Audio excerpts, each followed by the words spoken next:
अमेरिकी कब्जे में पाकिस्तान का नूर खान एयरबेस।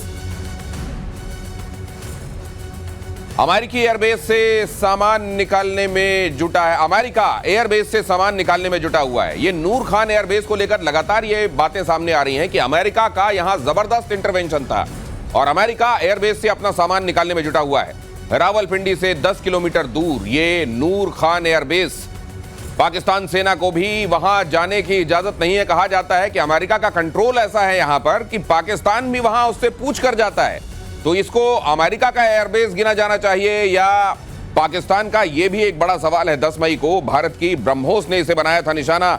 मेजर गौरव आर्या हमारे साथ स्टूडियो में, एयर मार्शल पीके श्रीवास्तव भी मेरे साथ मौजूद हैं। नूर खान एयरबेस को लेकर ये चर्चाएं लगातार चल रही हैं। ये असल में एग्जैजरेशन है सिचुएशन का, एक्चुअलिटी है नूर खान इसी तरीके से इस्तेमाल होता रहा है और न जाने कब से इस्तेमाल होता रहा है, उसको जरा समझते हैं। पहले मेजर साहब, ये क्या है? क्या नूर खान नाम के लिए पाकिस्तान का है? देखिए, दो बातें हैं, मैं आपको बताता हूं। सबसे पहले ऐसा था, जब अमेरिका ड्रोन उड़ा रहा था पाकिस्तान से, तो वहां पे लोकल पाकिस्तानियों को नहीं पता था कि अमेरिकन उड़ा रहे हैं। तो पाकिस्तान, और इसीलिए इमरान खान ने एब्सोल्युटली नॉट बोला था।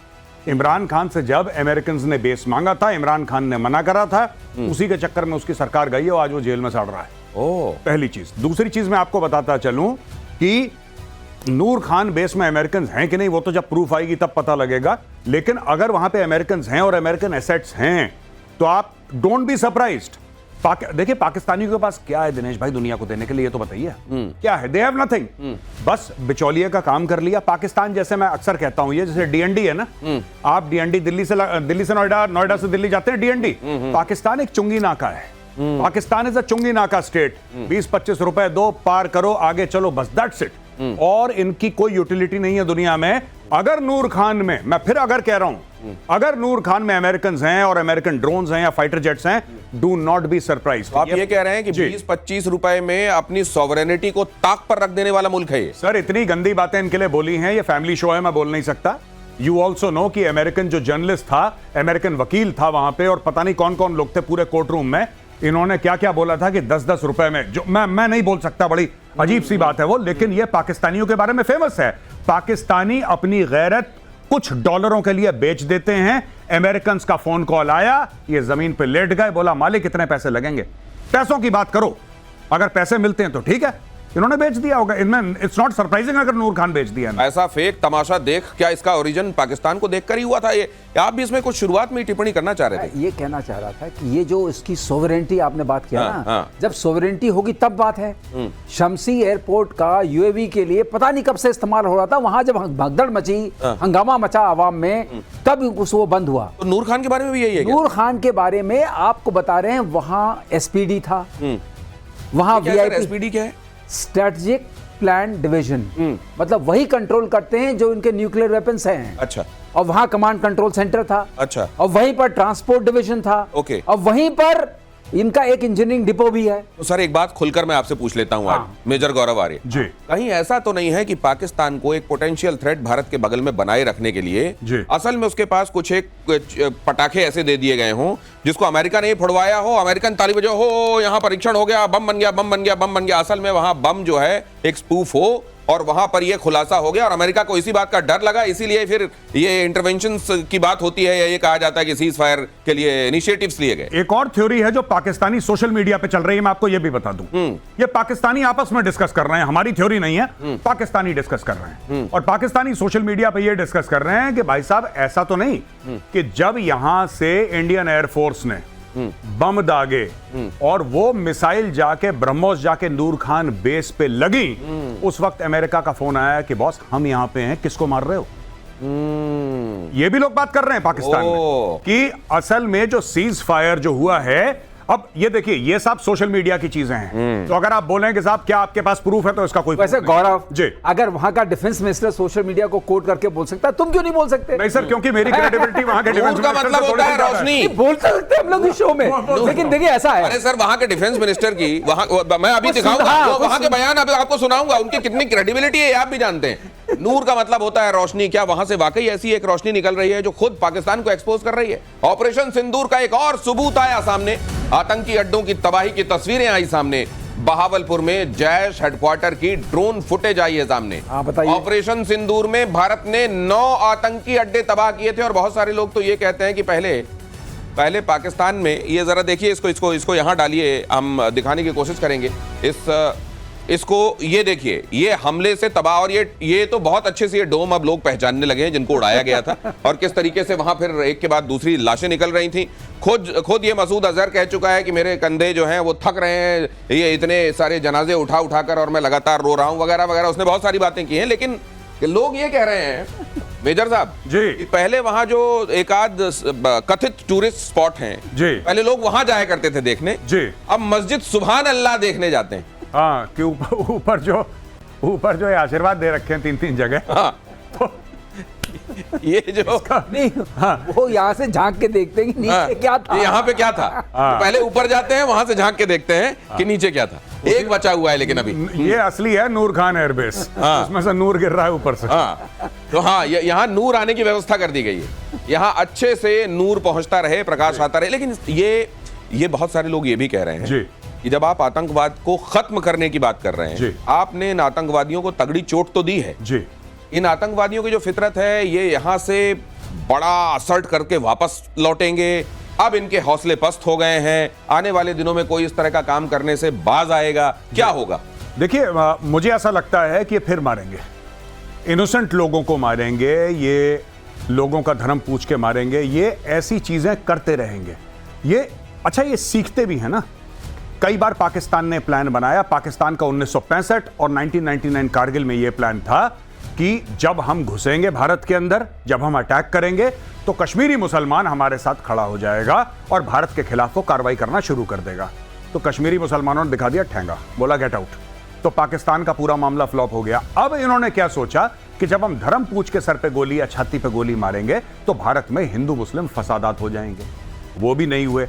तो ये अपनी स्ट्रैटेजी चेंज करते रहेंगे। ये जो टेररिस्ट हैं, अच्छा ये काम नहीं करा तो ये काम नहीं करा, चलो ये करके देखते हैं, और ये करते रहेंगे, लगातार करते रहेंगे। भारत को कैसे रिस्पॉन्ड करना है, ये भारत को सोचना है। लेकिन दिनेश, इसमें एक बात है कि अब इनको ये पता है कि जब भी करेंगे पिटेंगे, और जोर से पिटेंगे। जो सामने खड़ी रहती थी, इनका आकाओं की दीवार खड़ी रहती थी, वो खत्म की है इस ऑप सिंदूर ने। तो कायदा तो ये कहता है कि अब बाज आना चाहिए, लेकिन ये कहां कायदे वाले हैं? वो ये कहता है कि बाज नहीं आएंगे। अगली खबर देखिए, मोस्ट वांटेड हाफिज सईद के आतंकी बेटे तलहा सईद ने शाहबाज की पोल सरेआम खोल दी।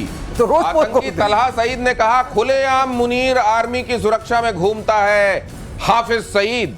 आतंकी तलहा का दावा, पाकिस्तान सरकार हाफिज को भारत सौंपने के बारे में सोच भी नहीं सकती। ये हौसले हैं इनके वहां पर। जरा सुन लीजिए, ये देखिए, ऐसे डिक्टेट किया जाता है वहां पर वहां की सरकारों को। ये डेजिग्नेटेड टेररिस्ट है, ये डेजिग्नेटेड टेररिस्ट। और मैं उम्मीद करता हूं सिर्फ पाकिस्तान नहीं, पूरी दुनिया में इसको देखा जा रहा होगा। How would you react to this? देखिए, दो चीजें हैं, ये डेजिग्नेटेड टेररिस्ट है और सिर्फ भारत की तरफ से नहीं, ये यूनाइटेड नेशंस और यूनाइटेड स्टेट्स यानी कि संयुक्त राष्ट्र और यूएसए की तरफ से, अमेरिका की तरफ से डेजिग्नेटेड टेररिस्ट है। खुलेआम घूम रहा है, खुलेआम इसको सिक्योरिटी प्रोवाइड करी जा रही है। पाकिस्तान आर्मी और आईएसआई इसको सिक्योरिटी प्रोवाइड करते हैं। पाकिस्तानी आर्मी का हेलीकॉप्टर ये इस्तेमाल करता है, पाकिस्तानी आर्मी की गाड़ियां इस्तेमाल करता है। इसके इर्द गिर्द घर के पूरे पाकिस्तानी फौज ने पहरा दे रखा है, जैसे मानो यही प्रधानमंत्री हो पाकिस्तान का। अब मैं एक बात कहना चाहता हूं, ये जो कह रहे हैं ना कि क्या आपको लगता है कि कभी अगर भारत मांगे तो आप हाफिज सईद साहब, कोट अनकोट साहब बना दिया भाई को, देखिए साहब को क्या आप हैंड ओवर कर सकते हैं? देखिए, हमें अपनी लड़ाइयां खुद लड़नी ना, हमें पाकिस्तान से पूछना चाहिए कि क्या तुम हैंडओवर करोगे। हम पता लगाएं ये कहां रहता है, वहां पे आपको ब्रह्मोस मारना है, वहां पे टीम भेजनी है, वहां पे आपको पैरा एसएफ की टीम भेजनी है इसको निपटाने के लिए। आपको जो करना है आप करिए। लेकिन देखिए, बात ये नहीं है कि हम हाफिज सईद को खत्म करने में कामयाब हुए नहीं हुए, that is not the point. Point यह है कि हाफिज सईद हर रात को अपना घर बदले। उसके मन में ऐसी दहशत, ऐसा खौफ होना चाहिए कि हर रोज अटेम्प्ट हो रहा है हाफिज सईद की लाइफ पर। हर रोज मौलाना मसूद अजहर यह कह रहा है कि रात को अगर मैंने आंखें बंद कर दी तो हो सकता है सवेरे मैं खोल ना पाऊं अपनी आंखें। इतनी दहशत इनके मन में। एंड एवरी सिंगल डे, आप कैसा भी करें, आपको मिसाइल मारनी है, आपको किसी और को भेजना है, किसी और से आप भी समझ रहे हैं मैं किसको बोल रहा हूं। बिल्कुल। आपको अज्ञात भेजने, आपको अज्ञात। जो करना है डेली अटेम्प्ट होना चाहिए। हाँ। जब तक हाफिज सईद की नब्ज और सांसें एकदम बिल्कुल, जिसको कहते हैं ना फ्लैट लाइन, ना हो जाए, बिल्कुल फ्लैट लाइन। ये कहने का मतलब यह है कि तलहा सईद को हर पल ये लगना चाहिए कि वो तन्हा शहीद हो सकता है किसी भी मौके पर। जी। शिमला समझौते पर पाकिस्तान के रक्षा और विदेश विभाग में देखिए जरा, जिसको आप कह रहे थे सर वहां के रक्षा मंत्री और विदेश मंत्री, देखिए जरा दोनों मंत्रालय आमने सामने आ गए हैं। समझौते को लेकर पाकिस्तान रक्षा मंत्री ने इसको डेड डॉक्यूमेंट बता दिया। पाकिस्तान विदेश मंत्रालय ने दी सफाई, समझौता रद्द करने का कोई औपचारिक कदम नहीं है। दिनेश यही सुनिए सुन लीजिए सर, ये सुनाएंगे भी क्या प्रोडक्शन टीम। ये दोनों आमने सामने आ गए और ये कह रहे हैं कि एक कह रहा है कि नहीं है शिमला समझौता। बहुत पहले मेजर गौरव आर्या ये कह चुके हैं कि हमारे यहाँ एक टर्म होता है, इसकी बहुत अच्छे से आप चाहें तो बत्ती बनाएं और आपके यहाँ जो डस्टबिन है उसमें डाल लें। अब ये जो एक तरफ से कहा जा रहा है कि नहीं है, एग्जिस्ट करता है, और दूसरी तरफ से ये इनकी मूर्खता की निशानी है या असल में वहां पे भी स्ट्रेटजिक एम्बिग्विटी चल रही है? नहीं, कोई एम्बिग्विटी नहीं चल रही है, बेसिकली बैलेंस। सब लोग, मैं आपको बताता हूं, साफ सीधी बात है। पाकिस्तान में जो पानी का मंत्री है ना, जो अभी बेरोजगार हो गया क्योंकि पानी तो है नहीं वहां पे, पानी का मंत्री वो टैक्टिक्स और स्ट्रेटजी के बारे में बात करता है। जो उनका रेल का मंत्री है वो कहता है हम भारत को मुंह तोड़ जवाब देंगे, बम मार देंगे, वो बम मार देंगे, मिसाइल मार देंगे। तो हर एक जो विभाग का जो मंत्री है अपना डिपार्टमेंट छोड़ के, सब डिपार्टमेंट छोड़ के, पानी वाले मंत्री को ये नहीं पता कि नल में पानी आ रहा है कि नहीं आ रहा, सूखा पड़ रहा है। एग्रीकल्चरल मिनिस्टर कह रहा है कि अब हमारे टैंक दिल्ली पहुंच जाएंगे।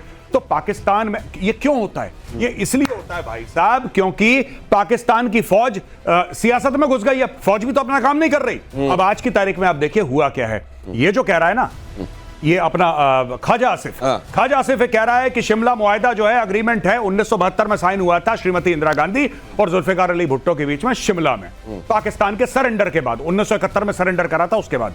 तो साहब ये डेड डॉक्यूमेंट है। तुमने इंडस वाटर ट्रीटी को तुमने अबेयंस में रख दिया, तो हमने भी ये डॉक्यूमेंट फाड़ दिया। वहां पे इनका विदेश मंत्रालय, भाई साहब धीरे बोलो, ऐसा नहीं, हमने नहीं करा है कुछ। ये ऐसे ही बोलता रहता है, पता नहीं क्या इसका सट गया आदमी। छोड़ो, हमने ऐसा कुछ नहीं करा। तो अभी इनके आपस में ही कंफ्यूजन है और सब लोग चाहते हैं कि कुछ ना कुछ ऐसा हो जाए कि भाई फौज के आगे मैं लाडला बन जाऊं। गौरव, एक बात मैं आपसे कहना और पाकिस्तान में तो ये क्यों कहते हैं? क्योंकि कोई डिपार्टमेंट इनके पास है ही नहीं, सारे डिपार्टमेंट तो फौज के पास है, पूरे डिपार्टमेंट फौज तो के पास नाम क्या है। है? और ये बिल्कुल सही नाम ले रहे थे अभी गौरव। अब इनको ख्वाजा आसिफ वहां नहीं कहते लोग, इनको ख्वाजा आसिफ कहते हैं। एक तो आधी चीजें ये खा जाते हैं, जो कहा होता है किसी समय उसको भी खुद खाना पड़ता है, और कहते हैं ये खाते भी बहुत है।